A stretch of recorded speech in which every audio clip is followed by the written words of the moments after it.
자, 세계에서 비트코인을 가장 많이 가지고 있는 기업을 운영하는 이 마이클 세일러가 비트코인 100만 달러로 가고 있다라고 합니다. 지금 어제 날짜인 6월 11일 날짜로도 이 스트레티지에서 비트코인을 1045개 추가 매입을 하면서 지금은 58만 2000 BTC를 가지고 있고, 이게 약 한화로 82조 1940억 원에 달한다고 합니다. 미국의 1년 국방비 예산이 1000조 원인데 거의 한 8% 정도에 달하는 돈을 BTC로 가지고 있는 거죠. 자, 여기서 제일 중요한 말이 비트와이즈의 CEO죠. 이 헌터 호슬리라는 사람이 비트코인이 13만에서 15만 달러만 넘으면 매도 압력이 사라지고 가격이 영구적으로 상승 곡선을 그릴 수 있다고 합니다. 이건 저도 강력하게 동의를 하는 게, 제 채널에 나오는 이 비트코인 전문가들의 얘기를 들어보면 이구동성으로 이 15만 달러랑 20만 달러까지 갈 확률은 너무나도 높다고 하죠. 한번 들어보시죠.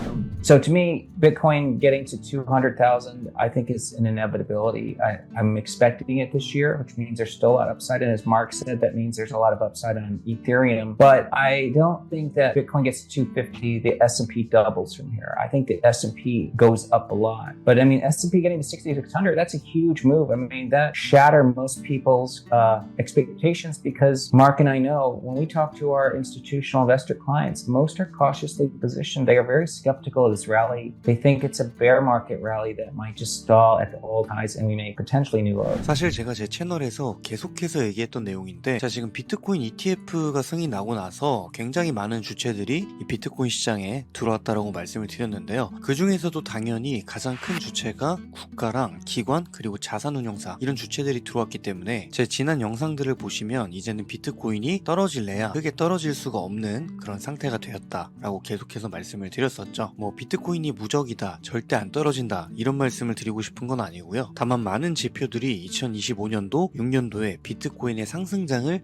암시하고 있기 때문에 이 비트코인 상승장에서도 계속해서 큰 조정이 나왔었죠. 하지만 이제 비트코인 ETF가 승인 나면서 이 비트코인의 조정 폭이 점점 더 얕아지고 있다라고 말씀을 드리고 싶은 겁니다. 왜냐하면 이 큰 돈을 가진 주체들이 비트코인 시장에 들어왔기 때문에 비트코인 조정에 저가 매수가 더 활발하게 들어오고 있다라는 거죠. 그래서 이번 상승장에는 큰 조정 없이 비트코인이 올라가는 그런 형태로 상승장이 전개될 수도 있을 것 같습니다. 자, 기사 내용에서 보시면 이 비트코인이 최근 2주간의 하락세를 마감하고 이 반등에 성공했다라고 하죠. 이때가 이 연휴를 얘기하는 것 같고요. 이 연휴에 올라오면서 이 대채널의 장기정선에 부딪히면서 이 매도 압력이 나오고 있는 것 같은데, 이 기사 내용에서 이 중요한 가격대는 첫 번째로 이 103,700달러, 제가 파란색 선으로 그어놓은 구간이죠. 자, 기사 내용에서는 이 구간까지 빠질 수 있다, 여기가 첫 번째 지지라인이다 라고 하는데, 이게 중요한 건 아니고요. 제가 봤을 때는 뭐 103,700달러 깨질 수도 있다라고 봅니다. 그 다음에 나올 수 있는 구간이 이제 95,600달러가 굉장히 중요한 구간인데, 전체 유통량의 95% 이상이 이 해당 가격 이하에서 매수가 됐다라고 하죠. 그러니까 쉽게 얘기하면 이 95.6K 밑에서 산 사람이 이 비트코인 2,100만 개 중에서 95% 이상의 물량이 해당 가격 아래에서 거래가 됐다, 뭐 이런 뜻인데, 여기 구간은 저도 중요한 구간이라고 보고 있습니다. 하지만 명확하게 말씀을 드리고 싶은 거는,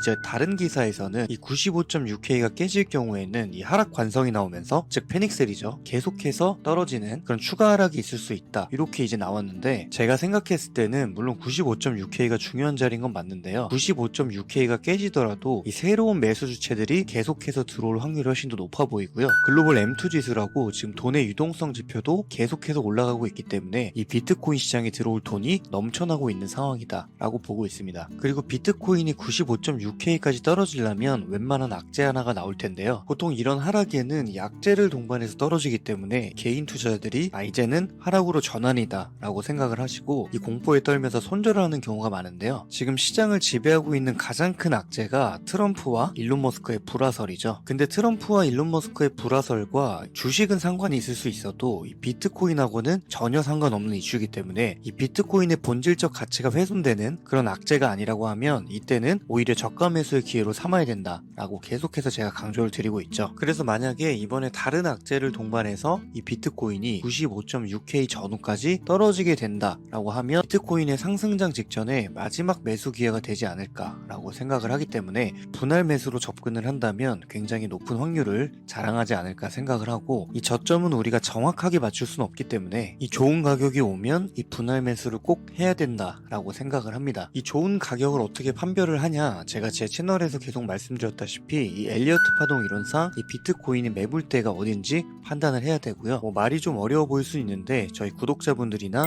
시청자분들 중에서 이 비트코인 차트 볼 시간도 없고 거시경제 트렌드를 내가 뉴스를 계속해서 챙겨볼 수가 없다 라고 하시는 분들은 제가 운영하고 있는 이 앤드류 관점방에 입장을 하셔서 이 비트코인의 중요한 가격대와 매물대를 챙겨보시면 좋을 것 같습니다. 저희 구독자분들은 제가 전부 다 무료로 제공을 해드리기 때문에 구독과 좋아요만 꼭 눌러주시고 영상 하단 더보기란과 고정 댓글에 나와있는 링크 누르시고 입장이라고 두 글자만 남겨주시면요, 이 앤드류가 구독자분인 거 확인하고 입장 링크를 보내드리도록 하겠습니다. 저희 앤드류 관점방에서는 제가 분석한 차트와 이 거시경제를 계속해서 말씀을 드리고 있고요. 보시다시피 이 4월 7일이죠. 4월 7일에 리플하고 도지코인 이 대형 알트코인들의 호재와 ETF를 정리를 해놨고요. 이때가 이제 트럼프 관세로 인해서 이 비트코인과 나스닥, 주식 전부 다 빠질 때인데 제가 이때는 관세랑 이 비트코인은 상관없다라고 분석을 좀 해드리면서 이 최저점에서 이 가격을 한번 잡아드렸었는데 운이 좋게도 이때 가격 대비해서 비트코인 기준 고점까지 50% 정도 수익이 나와줬습니다. 그리고 이번에도 이 95.6K까지 조정이 나오려면 이 기관들이나 이 세력들이 악재를 동반해서 이 가격 조정 하락을 만들 것 같은데요. 이 악재가 정말 비트코인과 관련이 있는 악재인지 아닌지를 아셔야 과감하게 저점 매수를 들어가실 수가 있기 때문에 좀 깊은 생각과 고민이 좀 필요한데요. 이런 것들을 좀 본업 보시면서 하시기 어려우신 분들이 대다수기 때문에 바빠서 차트 공부나 이 거시경제 트렌드를 따라오지 못하고 계신 분들은 정말 부담 없이 구독과 좋아요만 꼭 눌러주시고 제 영상 하단에 지금 보시는 영상 하단 더보기란과 고정 댓글을 누르시면요, 링크가 하나 있습니다. 링크 누르시고 딱 두 글자 입장이라고 남겨주시면 앤드류가 구독자분인 거 확인하고 입장 링크를 보내드리도록 하겠습니다. 제가 편의상 지난 영상에서 거듭 말씀드린 거는 웬만하면 계속해서 말씀드리지 않는데요. 아마도 2025년도 6년도에는 이 M2 지표도 계속해서 상승을 하고 있고 생각보다 이 알트코인들의 상승이 아직 많이 나와주지 않았기 때문에 저평가가 돼 있는 상황이라고 생각을 합니다. 그리고 가장 중요한 건요, 2025년도 6월 17일 정도에는요, 대형 알트코인들의 ETF 승인이 기다리고 있기 때문에 이번 알트코인 상승장에는 이전에 없던 패턴이 나올 확률이 높습니다. 그래서 이 알트코인 상승장에서의 포트폴리오도 굉장히 중요하기 때문에 혹시나 저희 구독자분들, 시청자분들 중에서 이 포트폴리오가 예를 들어서 잡주라든지 이름이 좋아 보이는 종목을 들고 가신다든지 이런 행위는 이 상승장에서 배제가 될 수가 있습니다. 이번 상승장에 100개의 알트코인이 있다면 90개 이상의 알트코인이 사라지고 이 대형 알트코인 그리고 ETF가 승인할 수 있는 알트코인으로 수급이 몰릴 수가 있기 때문에 이 암호화폐계의 초심자들에게는 조금 어려운 장이 될 수가 있습니다. 그래서 저희 구독자분들, 시청자분들 전부 다 투자 잘 하시겠지만 혹시나 이런 정보력이 좀 부족하다라고 하시는 분들도 꼭 들어오셔서 제 관점을 봐주시면 좋을 것 같습니다. 네, 오늘도 영상 시청 감사합니다.